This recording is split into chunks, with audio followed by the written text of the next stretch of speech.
Hello, good morning students. आज अपन इसका fourth insect start कर रहे हैं। ग्राम पॉड बोरर या चने का फली छेदक, नाम से पता लग रहा है।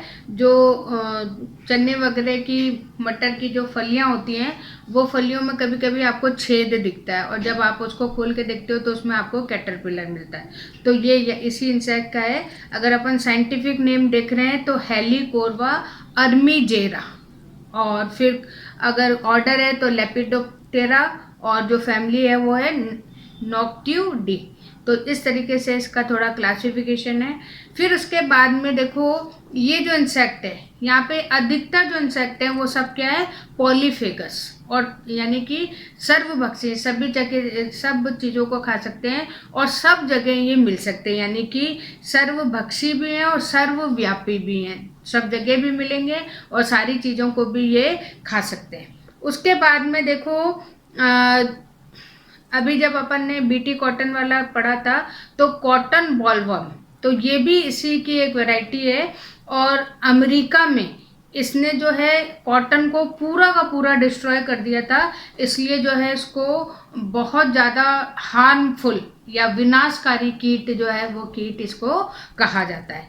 फिर यहाँ पे देखो, अगर अपन इसका एडल्ट देखें तो ये एडल्ट आपको बिल्कुल ऐसे ग्रीन, थोड़ा ग्रीन ब्राउन कलर का आपको दिखाई देगा, और ये अधिकतर जो है रात में निकलते हैं। जैसे अभी लाइट वाइट होगी तो उस समय आपको निकले हुए दिखाई देंगे। फिर अगर अपन इसकी कैटरपिलर देखें तो वो कैटरपिलर भी जो है थोड़ी सी पिंक वाइट कलर की होती है, और 35 मिलीमीटर इसकी जो है लेंथ या लंबाई होती है। और उसके बाद में इसमें जो है आपको थोड़ी सी स्ट्रिप्स दिखेंगी, पट्टियाँ दिखेंगी, तो उससे आप जो है इसको इजीली पहचान सकते हो।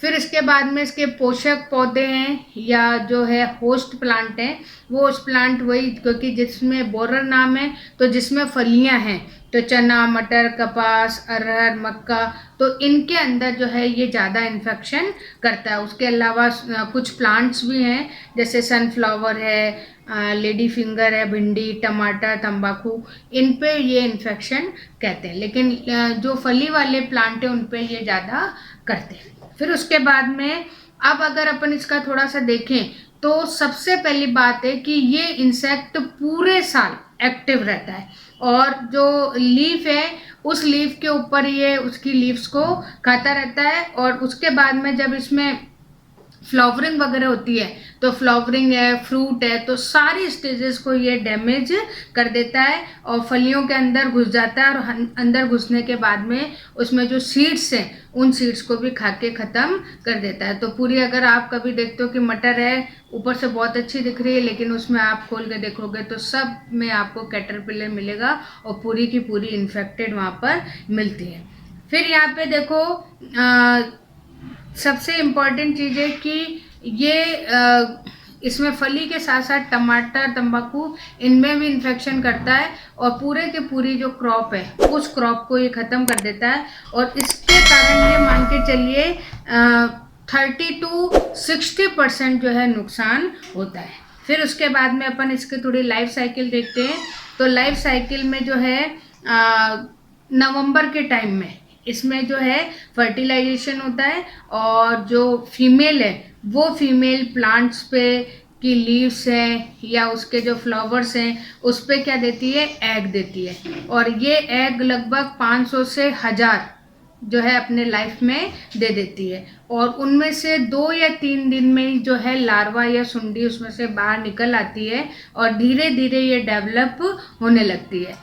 अब देखो, जो लार्वा है वो लार्वा स्टेज ही जो है लीफ को खाना चालू कर देती है, और धीरे धीरे इस जब ये खाती है तो ये इस आप प्लांट में देख सकते हो आसानी से, इसका मुंह तो अंदर की तरफ होता है और ये आधा हिस्सा इसका बाहर की तरफ लटका रहता है। और सबसे इम्पोर्टेंट, क्योंकि कुछ कुछ चीज़ें वो आपको ध्यान रखनी है कि इसमें भी जो लार्वा है वो लार्वा 5 टाइम मोल्टिंग करता है, यानी कि अपनी एक्सटर्नल स्ट्रक्चर को चेंज करता है। फिर यहाँ पे देखो, लगभग 20 दिन में ये फुल डेवलप्ड हो जाता है, और डेवलप होने के बाद में कुछ टाइम बाद ये जो है प्यूपा स्टेज में या कोष अवस्था में जो है परिवर्तित हो जाता है और लगभग 8 से 12 सेंटीमीटर अंदर मिट्टी में ये जाकर रह जाता है। फिर लगभग 15 दिन बाद ये वापस से किस में बदल जाता है, एडल्ट में बदल जाता है,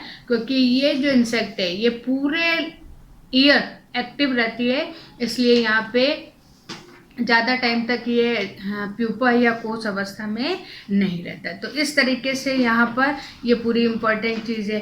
फिर यहाँ पे प्रबंधन है, तो सबसे पहले वही एग्रीकल्चर या सस्य प्रबंधन।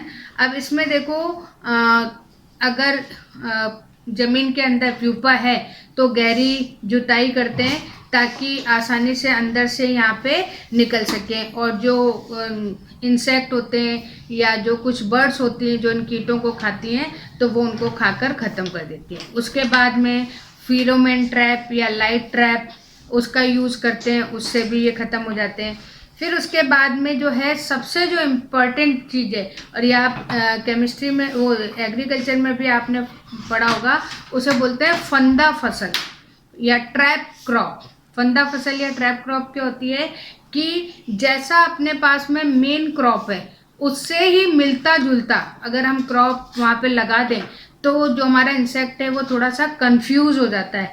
तो अब जैसे मान लीजिए कि मटर की फसल लग रही है, उसके साथ अगर हम गेंदे की फसल लगा दें तो ये जो है उसमें जाके इन्फेक्शन कर देते हैं और हमारी जो मेन फसल है वो बच जाती है। तो गेंदे, टमाटर, इनको जो है 1:14 के हिसाब से यहाँ पर ग्रो किया जाता है, और ये ट्रैप फसल या फंदा फसल होती है जिसमें हमारी मेन क्रॉप है वो क्रॉप क्या हो जाती है, बच जाती है, और दूसरी क्रॉप जो हमें ज़्यादा हमारे लिए इम्पोर्टेंट नहीं है वो हमारी डिस्ट्रॉय हो जाती है। फिर उसके बाद में केमिकल में जो है यहाँ पर मिथाइल पैराथियन 2% यहाँ पे यूज़ किया जाता है, इसका पाउडर है वो यूज़ किया जाता है। और उसके अलावा जो है क्यूनोलफॉस 1.25 लीटर पर हेक्टेयर के हिसाब से यहाँ पे उसका स्प्रे करके जो इसको डिस्ट्रॉय करते हैं, और ये जो स्प्रे है ये लगभग 15-15 दिन में करना चाहिए। तो इस तरीके से जो है अपना पहला है वो कंप्लीट हो गया।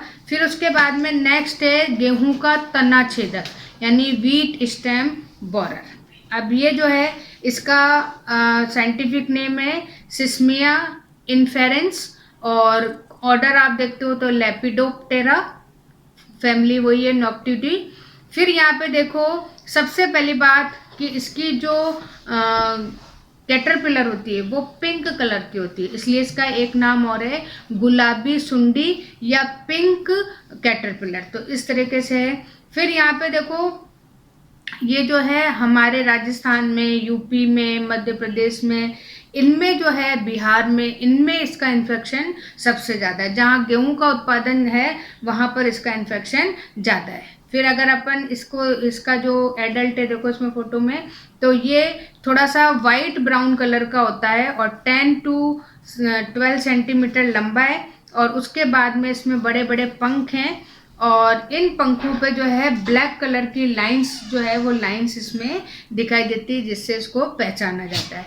फिर उसके बाद में होस्ट प्लांट्स हैं, तो वही है इसमें अपने, क्योंकि गेहूं का है तो उससे रिलेटेड जैसे पैडी हो गया या जितने एक बीजपत्री हैं उनमें ये ज़्यादा करता है। तो धान, मक्का, गेहूं, जौ, ज्वार, इस तरीके से गन्ना, इनमें जो है इनका इन्फेक्शन ज़्यादा होता है। फिर यहाँ पे देखो अगर हम इसकी हार्म या वो देखें महत्व, तो ये जो है स्टेम के अंदर घुस जाता है। यहाँ जो मैं आपको फोटो भी दे रही हूँ देखो किस तरीके से ये स्टेम जो है उसको पूरा खोखला या हॉलो कर देता है, और इसीलिए इसको नाम क्या दिया है स्टेम बोरर, इसके अंदर।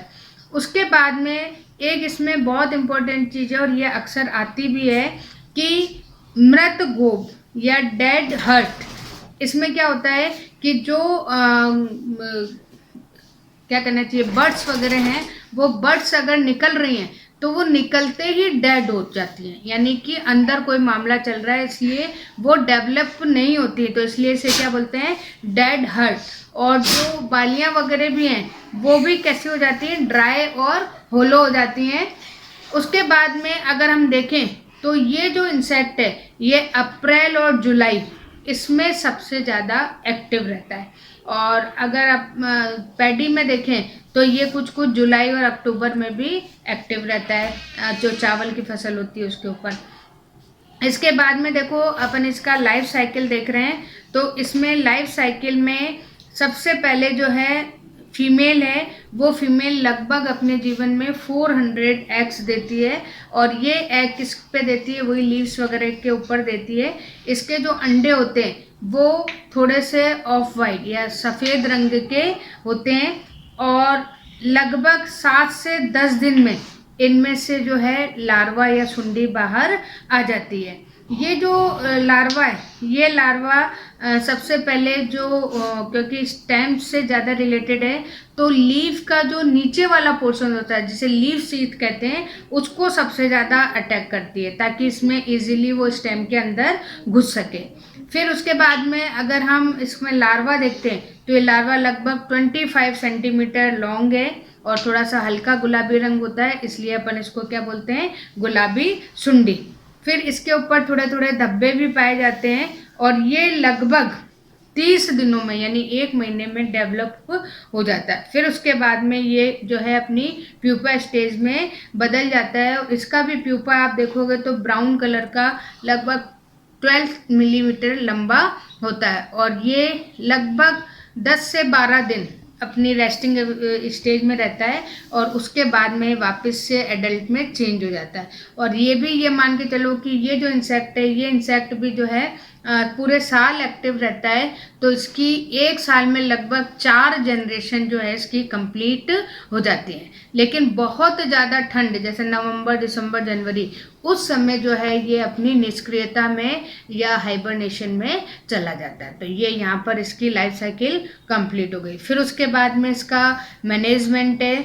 सबसे पहली बात तो सस्य प्रबंधन या एग्रीकल्चर। अब इसमें देखो क्रॉप रोटेशन करना चाहिए, मक्का ज्वार के साथ एक साथ नहीं, क्योंकि अलग अलग, अगर मक्का ये एक तरफ मोनोकोट कर रखा है तो एक तरफ डाइकोट कर लेना चाहिए। फिर उसके बाद में अगर इन्फेक्टेड प्लांट लगता है तो उस इन्फेक्टेड प्लांट को तोड़कर या उखाड़कर फेंक देना चाहिए, ताकि उसमें ही जो लार्वा है वो वहाँ पर डिस्ट्रॉय हो जाए। फिर उसके बाद में बायोलॉजिकल मैनेजमेंट है। तो अब यहाँ पे जो थोड़ा इम्पॉर्टेंट है उनको आपको याद रखना है, इसका बायोलॉजिकल इम्पॉर्टेंट है। इसमें ब्रैकोन किलोनिस और ब्रैकोन जेली की इनको जो है यूज़ किया जाता है, और ये जो की जो लार्वा स्टेज है उसको ये डिस्ट्रॉय कर देते हैं। फिर उसके बाद में केमिकल मैनेजमेंट है। तो केमिकल मैनेजमेंट में क्लोरोपाइरीफॉस 20EC को यूज़ किया जाता है, और इसको जो है लगभग पानी में 0.05% पानी में मिला के स्प्रे करके इसको डिस्ट्रॉय कर सकते हैं। तो ये आपका आज कंप्लीट हो गया। अपन ने 2 इंसेक्ट कर लिए, तो इस तरीके से अपन 2-2 कर लेंगे, तो यहाँ पे रिवीजन इसका कंप्लीट हो जाएगा। और मंडे को इस पूरे चैप्टर का मैं टेस्ट लूँगी। तो अब क्योंकि कई पुराने बच्चों का तो चल रहा है रिवीजन, तो बेटा अच्छी तरह से करो। और फिर कुछ बच्चे थोड़े घबरा रहे हैं कि मैडम हमसे पढ़ाई नहीं हो रही, ये नहीं हो रही है, तो ऐसे घबराने की कोई बात नहीं अपने पास अभी। हालांकि मैं डांट देती हूँ, बाकी टाइम है अपने पास, कोर्स बहुत कम है, इसलिए एजी वालों को तो घबराने की ज़रूरत है ही नहीं। अगर अपने को 2 महीने भी स्कूल में मिल गए तो आपका कोर्स बहुत अच्छी तरीके से हो जाएगा, ज़्यादा घबराने की आवश्यकता नहीं है। Okay, thank you.